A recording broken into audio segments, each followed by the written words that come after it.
ముఖ్యమంత్రి అభ్యర్థి దేవేంద్ర ఫడ్నవీస్ అనే ప్రచారం కూడా ఉన్న నేపథ్యంలో ఇక్కడ శ్రేణులందరూ కూడా ఒక ఉత్సాహం ఉంది.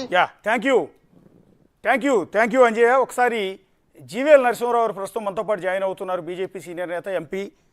జీవీఎల్ గారు నమస్తే. ఫస్ట్ ఆఫ్ ఆల్ కంగ్రాట్స్ మీకు. నమస్కారం అండి. కంగ్రాట్స్ మీకు.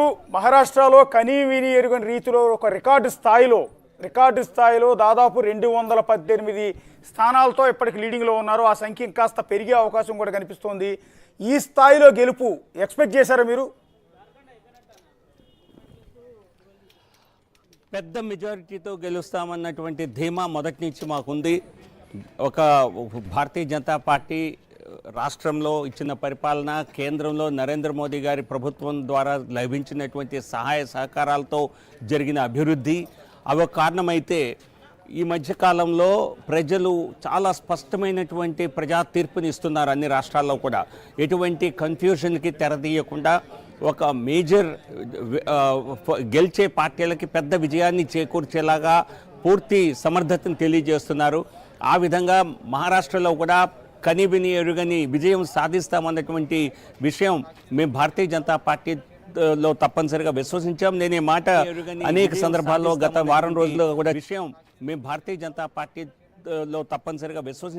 ఈ మాట అనేక సందర్భాల్లో గత వారం రోజుల్లో కూడా చెప్పడం జరిగింది.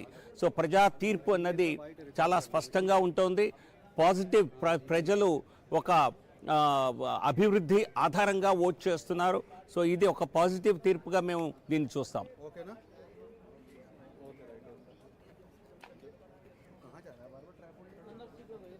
ఏ కూటమి కూడా డబుల్ సెంచరీ దాటి 217 స్థానాలకు రావటం అంటే ఈ స్థాయిలో మరాఠీ ప్రజలంతా కూడా మిమ్మల్ని ఆహ్వానించడానికి, మిమ్మల్ని గెలిపించడానికి కారణం ఏమనుకుంటూ ఉన్నారు?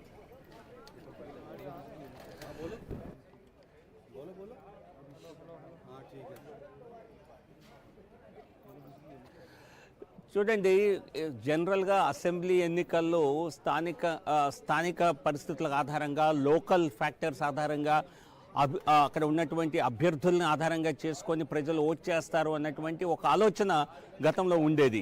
కానీ మీరు చూసినట్టయితే అది మారింది. ప్రజలు స్పష్టంగా ప్రభుత్వాలని, ఏ పార్టీని ప్రభుత్వంలోకి తేవాలి అన్నదే ఆధారంగా పెద్ద స్థాయిలో ఓట్ చేస్తున్నారు.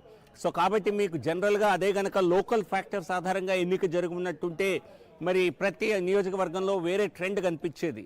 ఇక్కడ మీకు ఒక రకంగా సునామీ, రాష్ట్ర వ్యాప్తంగా మరొకసారి బీజేపీ కూటమి ప్రభుత్వాన్ని ఎన్నుకోవాలని, నరేంద్ర మోదీ గారి నాయకత్వంలో పనిచేసే రాష్ట్ర ప్రభుత్వాన్ని ఎంచుకోవాలి అన్నటువంటి ఒక తపన ప్రత్యేకంగా స్పష్టంగా ప్రజల్లో కనిపించింది.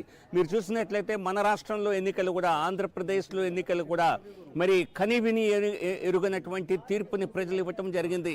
స్పష్టమైనటువంటి తీర్పు. అధికారంలో ఉన్న పార్టీని కేవలం 11 స్థానాలకు పరిమితం చేసేటువంటి రిజల్ట్. ఇవన్నీ కూడా దేశంలో ప్రజల మూడ్ని తెలియజేస్తున్నాయి. ఆ మూడ్ ఏంటంటే ఏ పార్టీని అధికారంలోకి తీసుకురావాలన్నా స్పష్టమైన మెజారిటీతో తీసుకురావాలి అనేటువంటి, వారికి మంచి అభివృద్ధి చేసే అవకాశం ఇవ్వాలి, వారు మంచి పని చేస్తుంటే దానికి సరైనటువంటి వారికి ప్రతిఫలం ఇవ్వాలి అన్నటువంటి ఒక సకారాత్మక పాజిటివ్ ఒక దృక్పథం ప్రజలది కనిపిస్తోంది. హర్యానాలో కూడా మేము 2019లో కేవలం 40 సీట్లు గెలుచుకుంటే ఈసారి మరి పెద్ద మెజారిటీతో, దాదాపుగా 2/3 మెజారిటీతో ఈ ఎన్నికల్లో గెలవటం జరిగింది, మొన్న జరిగిన హర్యానా ఎన్నికల్లో. సో ఒక ట్రెండ్ కనిపిస్తోంది మీకు, స్పష్టమైన మెజారిటీని ఇచ్చేటువంటి ట్రెండ్. ఇది ప్రజాస్వామ్యానికి ఒక నిజంగా చెప్పాలంటే ఒక మంచి సందేశం. ప్రజలు ఎటువంటి ప్రలోభాలకు లొంగకుండా ఈ లోకల్ పరిస్థితుల ఆధారంగా కేవలం స్థానిక ఎన్నికల్లో లాగా, స్థానిక ఎన్నికలు విడిగా జరుగుతాయి, కార్పొరేషన్ ఎన్నికలు కానివ్వండి, పంచాయతీ ఎన్నికలు కానివ్వండి. ఒక రాష్ట్ర స్థాయిలో ప్రభుత్వాన్ని ఏర్పాటు చేసుకునేటప్పుడు ఎటువంటి ప్రభుత్వం ఉంటే బాగుంటుంది అన్నటువంటి ఒక మంచి ఆలోచనతో క్లియర్ కట్ మ్యాండేట్ ఇవ్వటం అన్నది ప్రజాస్వామ్యానికి కూడా ఒక మంచి ప్రభుత్వ పరిపాలన, ఎలాంటి కరప్షన్ లేకుండా, ఎలాంటి అలిగేషన్స్ లేకుండా, వివాదాలు లేకుండా కూటమి ప్రభుత్వాన్ని సమర్థవంతంగా నడిపిన ఏక్నాథ్ షిండే ప్రభావం అనుకోవాలా? ఇది ఖచ్చితంగా సమ్మేళనం, ఏ ఒక్క ఫ్యాక్టర్ వల్లనే గెలిచామని చెప్పలేము. ఖచ్చితంగా నరేంద్ర మోదీ గారి నాయకత్వంలోనే రాష్ట్ర ప్రభుత్వం కూడా పనిచేసింది. ఇన్ఫ్యాక్ట్ చెప్పాలంటే అక్కడ భారతీయ జనతా పార్టీకి ఆధిక్యత ఉన్నప్పటికీ కూడా మేము శివసేన నుంచి ముఖ్యమంత్రిని అక్కడ ఉన్న పరిస్థితుల కారణంగా ప్రభుత్వ ఏర్పాటు కోసం వారిని ముఖ్యమంత్రిని ఏక్నాథ్ షిండేని చేయటం జరిగింది. కానీ అక్కడ పనిచేసిన ప్రభుత్వం ఖచ్చితంగా మా కేంద్ర నాయకత్వ కనుసన్నల్లో కేంద్ర ప్రభుత్వ ఆలోచనలకు అనుగుణంగా నరేంద్ర మోదీ గారి ప్రభుత్వ సహకారాన్ని తీసుకొని అక్కడ పరిపాలన సాగించింది. సో కాబట్టి ఖచ్చితంగా ఈ ఎన్నిక విజయంలో సామూహిక విజయంగా చెప్పాలి. కానీ నరేంద్ర మోదీ గారి నాయకత్వం యొక్క ప్రభావం అన్నిటికంటే ఎక్కువగా ఉందని ఖచ్చితంగా చెప్పొచ్చు. జీవీఎల్ గారు, ఉత్తర మహారాష్ట్ర కావచ్చు, మరాఠ్వాడ కావచ్చు, విదర్భ కావచ్చు, పశ్చిమ మహారాష్ట్ర కావచ్చు, కొంకణ్ కావచ్చు, ముంబై రీజియన్ కావచ్చు, అన్నిట్లో కూడా బీజేపీ ఆధ్వర్యంలో ఉన్న మహాయుతి దూసుకుపోయింది. అంటే చాలా చోట్ల క్లీన్ స్వీప్ చేసింది. అలాగే మన తెలంగాణ సరిహద్దులో తెలుగు వాళ్ళు ఎక్కువగా ఉండే కొన్ని రీజియన్స్లో కూడా బీజేపీ క్లీన్ స్వీప్ చేసుకుంటూ పోతోంది. నాందేడ్ లాంటి ప్రాంతంలో బీజేపీ లీడ్లో ఉంది, నాగపూర్లో బీజేపీ దూసుకుపోయింది. ఇదంతా ఎలా సాధ్యం? అంటే కాంగ్రెస్ పార్టీని కాదని ఆల్రెడీ పార్టీని చీల్చేశారని అపవాదం ఉంది మీ మీద. ఏక్నాథ్ షిండే శివసేనను చీల్చేసి మీ పార్టీలోకి వచ్చారని, ఎన్సీపీని చీల్చేసి అజిత్ పవార్ వచ్చారని, వీటన్నిటిని కూడా ఆ రెండు పార్టీలు శరద్ పవార్ కావచ్చు, ఉద్ధవ్ ఠాక్రే కావచ్చు జనాల్లోకి తీసుకెళ్లే ప్రయత్నం చేశారు. సో అపవాదును కూడా దాటుకుని ఈ స్థాయిలో, రికార్డు స్థాయిలో ప్రజల మన్నను పొందటానికి, ప్రజల ఓట్లు పొందటానికి కారణం ఏంటి? పార్టీల చీలిక అన్నది ఆ పార్టీల అంతర్గత వ్యవహారం. అది ప్రజలకు సంబంధించింది కాదు, అది భారతీయ జనతా పార్టీకి సంబంధించింది కాదు. శివసేన ఒక రకంగా చెప్పాలంటే బాలాసాహెబ్ ఠాక్రే వారి యొక్క ఐడియాలజీతో ఏర్పాటైనటువంటి పార్టీ.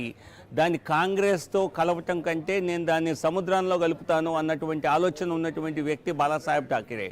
సో అటువంటి వ్యక్తి వారు స్థాపించిన పార్టీని ఉద్ధవ్ ఠాక్రే తన రాజకీయ స్వార్థం కోసం కాంగ్రెస్తో కలపటాన్ని శివసైనికులే జీర్ణించుకోలేకపోయారు. సో ఆ పార్టీ ఈరోజు మీరు చూసినట్లయితే లోక్సభ ఎన్నికల్లో కానీ అసెంబ్లీ ఎన్నికల్లో కానీ శివసేన స్ట్రైక్ రేట్ చూసినట్లయితే మాతో ఉన్నటువంటి శివసేననే ప్రజలు అసలైన శివసేనగా ఆశీర్వదించడం జరిగింది.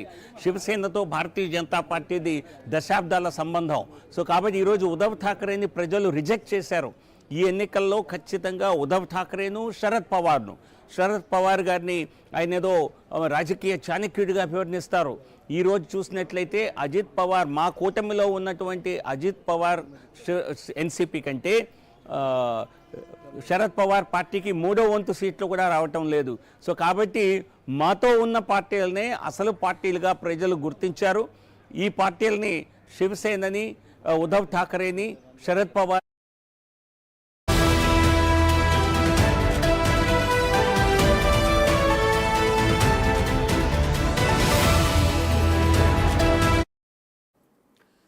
Right, breaking news. మహారాష్ట్ర ఎన్నికలకు సంబంధించి మహాయుతి కూటమి దూసుకెళ్తుంది. 200 మార్కుల క్రాస్ చేసింది. అయితే